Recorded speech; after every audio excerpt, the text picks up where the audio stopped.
Welcome sa Latter-day Understanding. Ako si Richard Greenland. Noong 1838 hanggang 1839, nasa Far West na ang mga saints. Di ba pinag-usapan natin na si Joseph Smith, mga umpisa ng 1838, umalis naman sa Kirtland at ang karamihan ng mga saints umalis din doon sa Kirtland sa mga beginning hanggang mga middle ng 1838. Karamihan wala na sa Kirtland by July ng 1838.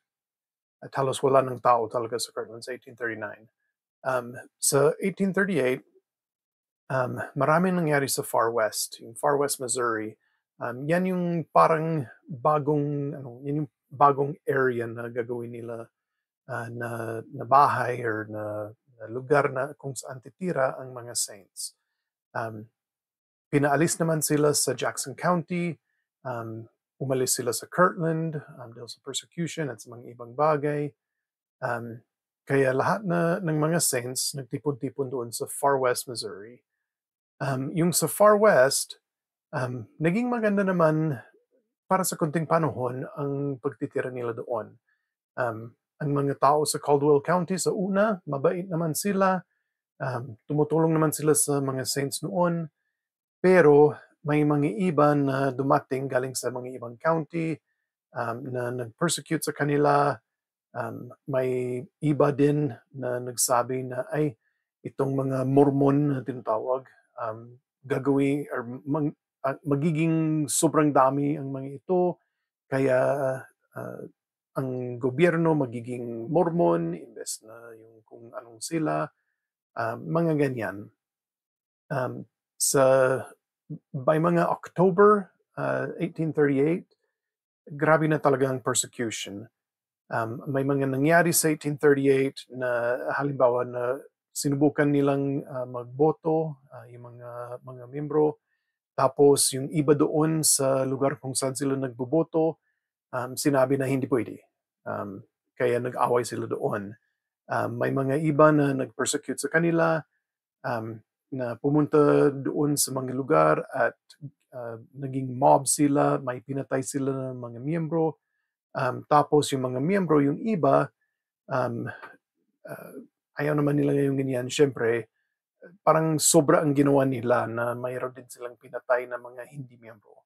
Kaya nagalit yung mga hindi miyembro, nagreklamo sila at nagsinungaling din sila na wala silang ginawa sa mga Mormon bago pa nangyari ito. Kaya dahil sa mga sinasabi nila, yung governor ng Missouri, si Lilburn Boggs, sinabi niya na pwede nang patayin ng lahat ng mga saints or paalisin sila sa Missouri, yung buong state ng Missouri. Kaya sa panahon na yan, dahil naging sobrang grabe talaga yung persecution, mga end of October, mga October 31st talaga, Halloween talaga, ng 1838, kinuha na si Joseph Smith, si Hiram Smith at yung ibang mga leaders at dinala nila sa Richmond, Missouri, sa isang jail doon.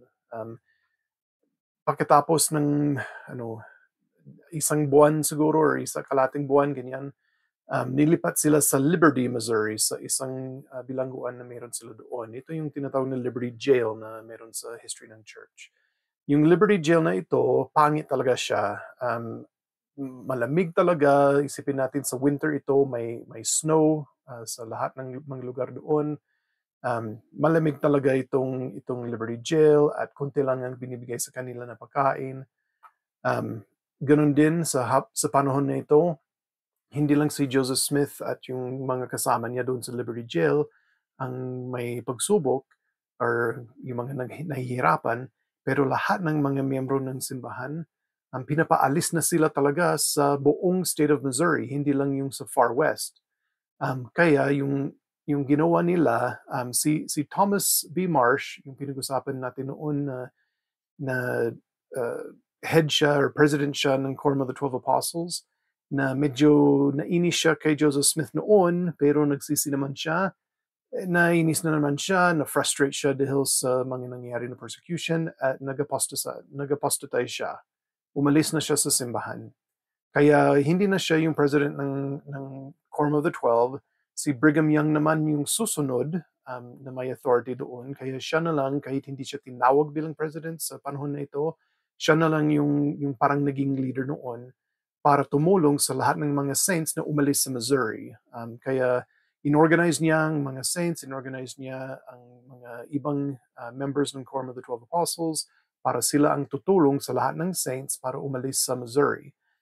So sa panahon na ito, si Joseph Smith at yung iba nandoon sa Liberty Jail, may natatanggap naman sila ng mga sulat mula sa mga asawa nila, mga ibang kaibigan nila, ng mga miyembro, at naririnig din nila sa mga guard na mayroon sa prison na yan, ang tungkol sa mga nangyayari doon sa mga saints na nahihirapan talaga sila dahil malamig na malamig talaga, pero kailangan umalis sila sa Far West at pumunta sila sa Illinois, yung isang state naman, kung saan nila gagawin ang Nauvoo. Pero sa panahon na ito, ang pinuntahan nila at yung nabili nila na lupa doon, yung tinatawag na Commerce, Illinois, um, grabe talaga ang lugar na ito. Sa una, pangit talaga siya.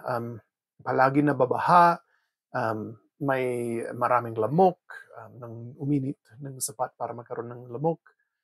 Grabe talaga, pangit talaga ang lugar niyan.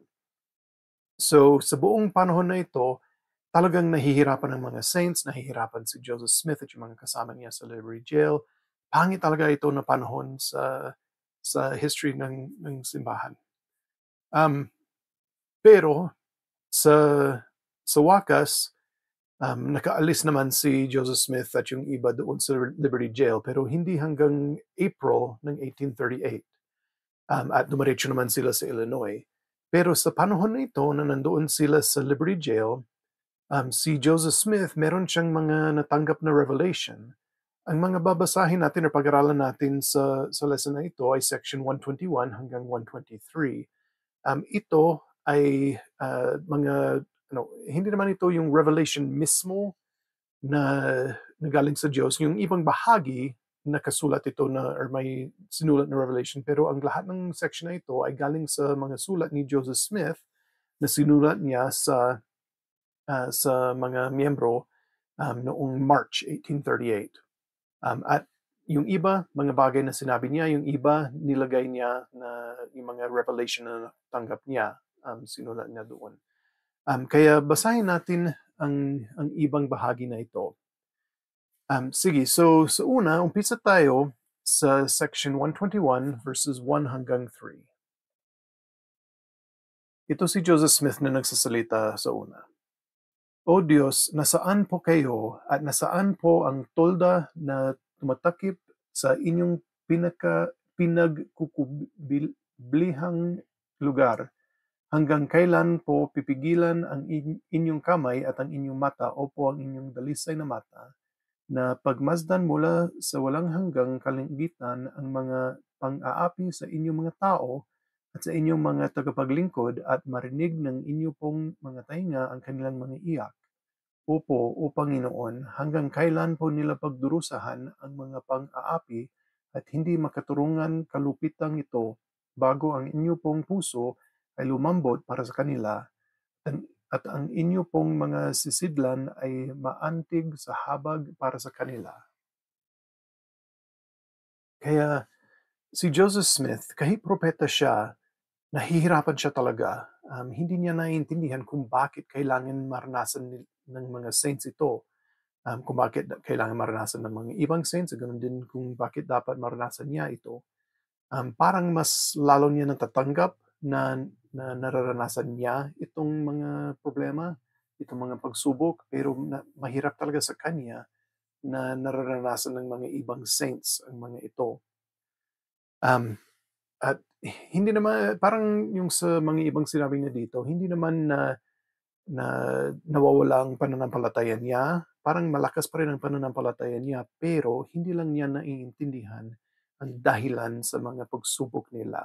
At gusto niyang malaman talaga kung bakit nangyayari ang mga ito. Siyempre, malungkot siya talaga sa ganito. Sige, so basahin natin ang sagot ng Panginoon. Siyempre, hindi natin mabasa ang lahat, pero piliin ko yung ibang bahagi ng sagot niya dahil mahaba talaga ang sagot niya. Sige, so umpisa tayo sa section 121 verses 7 hanggang 8, tapos yung isang maliit na bahagi ng section 122 verse 7. Aking anak, Mapasa iyong kaluluwa ang kapayapaan. Ang iyong paghihirap at ang iyong mga pagdurusa ay maikling sandali lamang. At pagkatapos, kung pagtitiisan mo itong mabuti, ang Diyos ay dadakilain ka sa kaitaasan. Magtatagumpay ka sa lahat ng iyong mga kaaway. Alam mo, aking anak, na ang lahat ng bagay na ito ay magbibigay sa iyo ng karanasan at para sa inyong ikabubuti. Kaya ito ay hindi lang para kay Joseph Smith, pero para sa atin din. Ang mga bagay na nararanasan natin sa buhay, mga pagsubok natin, ay para sa kabutihan natin. Tumutulong ito para lumakas tayo, para lumapit tayo sa ating masalangit at kay Yesu Kristo. Um, Sinasabi din niya na hindi ito mangyayari magpakailanman. Hindi natin mararanasan mga pagsubok na ito magpakailanman. Siyempre, yung ibang pagsubok, halimbawa yung mga bagay tungkol sa kalusugan, kung minsan habang buhay ito, pero sa susunod na buhay, wala na. Yung kung may cancer, ganyan. Kung minsan hindi nawawala. Pero kailangan magkaroon tayo ng pag-iisip at yung perspective na eternal. Yung walang hanggan talaga yung hinahanap natin or yung tinitingnan natin. Basahin din natin ang isang sinabi niya sa section 122 verses 8 hanggang 9. Ang anak ng tao ay nagpakababa sa lahat ng ito. Nakahihigit ka ba sa kanya? Ano pat magpatuloy sa iyong landas at ang pagkasaserdote ay mananatili sa iyo, sapagkat nakatakda na ang kanilang hangganan, sila ay hindi makalalampas. Ang iyong mga araw ay nababatid at hindi nababawasan ng bilang ang iyong mga taon. Kaya nga, huwag matakot sa kung anumang nagagawa ng tao, sapagkat ang Diyos ay makakasama mo magpakailanman at walang katapusan. Kaya kahit anong mangyayari sa buhay natin, alam ng Diyos ang mga nangyayari at bibiyayaan niya tayo, tutulungan niya tayo, at sasama siya sa atin. Ipapadala niya ang kanyang espiritu sa atin, at tutulong siya sa atin. Naintindihan din ni Hesus Kristo ang lahat dahil sa kanyang pagbabayad sala. Kaya alam niya kung anong naranasan natin, kaya alam niya kung paano tayo tulungan. Yan din ay tungkol sa journal prompts natin ngayon. Ang journal prompts natin ay, kailan ako nakadama na parang malayo ang Diyos sa panahon ng pagsubok? Kailan ako nakadama ng kapayapaan sa gitna o pagkatapos ng pagsubok? Kaya maganda na alalahanin natin ang mga pagsubok natin, para matuto tayo, pero mas lalo maganda isipin natin at alalahanin natin ang mga panahon na naramdaman natin ang kapayapaan ng Diyos. Kahit nasa gitna tayo ng pagsubok, pwede nating maramdaman ang kapayapaan. Siyempre, mas lalo natin iniisip na mararamdaman natin yan pagkatapos ng pagsubok, pag wala na. Pero pwede natin talagang maramdaman habang naranasan pa rin natin ang pagsubok. Sige, so pagkatapos ng pagbibigay ng Diyos ng kaginhawaan kay Joseph, meron siyang mga ibang binigay na mahalagang aral para sa atin. Basahin natin sa section 121 verses 34 hanggang 35. Dingin, marami ang tinawag, subalit kakaunti ang napili. At bakit sila hindi napili? Sapagkat ang kanilang mga puso ay labis na nakatuon sa mga bagay ng daigdig na ito at naghahangad ng mga parangal ng tao. Kaya kahit tinatawag naman tayo, hindi naman tayo pinipili kung hindi natin pinipili ang Diyos. Kailangan siya talaga ang priority natin. Kagaya ng sinabi ng marami sa mga general conference, itong last mga 2 or 3 general conference, na tayo naman ang mga pumipili sa sarili natin. Hindi ito dahil ang Diyos meron siyang paborito na mga anak, mga ganyan, hindi talaga.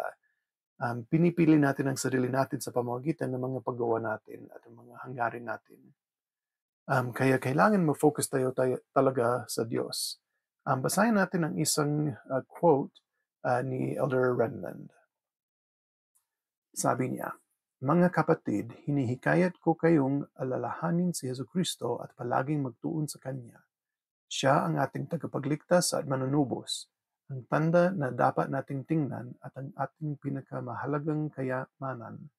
Sa paglapit ninyo sa Kanya, gagantimpalaan kayo ng lakas na harapin ang mga hamon ng buhay, tapang na gawin ang tama at kakayahang gampanan ang inyong mission sa buhay na ito." Kaya mag-focus talaga tayo sa ating Ama sa langit at kay Jesucristo. Kung gagawin natin yan, bibiyayaan talaga tayo at bibigyan tayo ng lakas para makayanan natin ang lalong pagsubok sa buhay natin. Sige, so itong susunod na bahagi na babasahin natin, um, sinasabi ang tungkol sa priesthood, pero sa totoo, magamit ito sa lahat ng mga tao, kung may priesthood o wala. Kaya basahin natin ito sa section 121 verses 41 hanggang 43.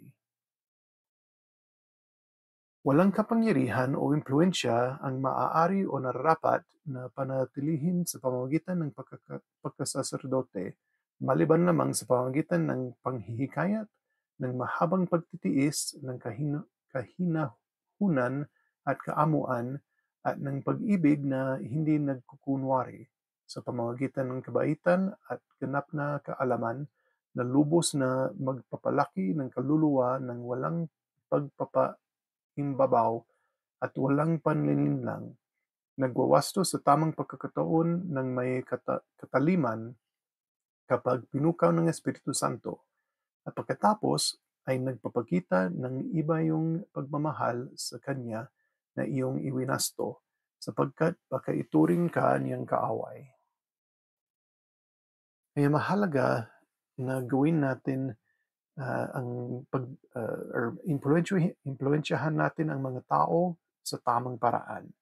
Huwag natin isipin na dahil mayroon tayong otoridad, kung sa yung priesthood yan, o dahil sa tungkulin natin, o dahil sa trabaho natin, o dahil magulang tayo, huwag natin isipin na dahil lang may otoridad tayo, na pwede natin gawin ang kahit anong gusto natin gawin. Hindi yan ganyan. Kailangan maging mabait tayo, kailangan gawin natin ang lahat sa pamagitan ng pagmamahal, kailangan hanapin natin ang Espiritu Santo, gamitin natin ang Espiritu Santo uh, sa impluensya. Mas lalo ang sinabi dito na kailangan um, na sabihan ng mga tao or pagalitan ng mga tao sa tamang paraan. Kailangan sabihan sila ng may sharpness or kataliman. Hindi ito ibig sabihin na nagiging galit tayo or sumisigaw tayo sa kanila, mga ganyan. Ibig sabihin, yung matalim talagang ginagamit. Halimbawa, yung doctor, yung surgeon, ganyan, may scalpel. Yung ginagamit niya yan para maging specific siya. Para kunti lang yung kukunin niya, yung kailangan lang talaga na kukunin sa katawan, yan lang yung kukunin. Ganon din ang kataliman dito sa uh, kung pinapagalitan natin ng isang tao. Kailangan sabihan natin siya na kung bakit na kung bakit kailangan ayusin niya ang ginagawa niya, kung ano ang mali niya, at kailangan natin sabihin kung paano niya ayusin.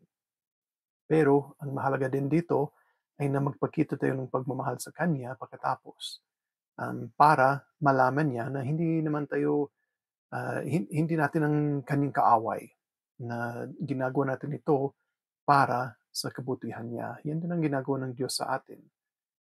Hindi naman siya nagagalit sa atin para lang magalit sa atin. Pinapakita niya sa atin kung anong kailangan natin baguhin at kung paano natin gawin yan at kung anong mangyayari pagkatapos, kung ano ang mga biyaya na matanggap natin. Kaya sana sundin natin ang halimbawa ni Jesucristo at ng ating Ama sa langit sa ganito. Yan din ang invitation natin itong linggo.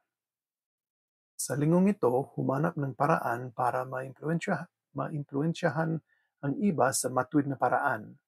Gamiting gabay ang mga katangiang matatagpuan sa Doctrine and Covenants 121 verses 41 hanggang 43.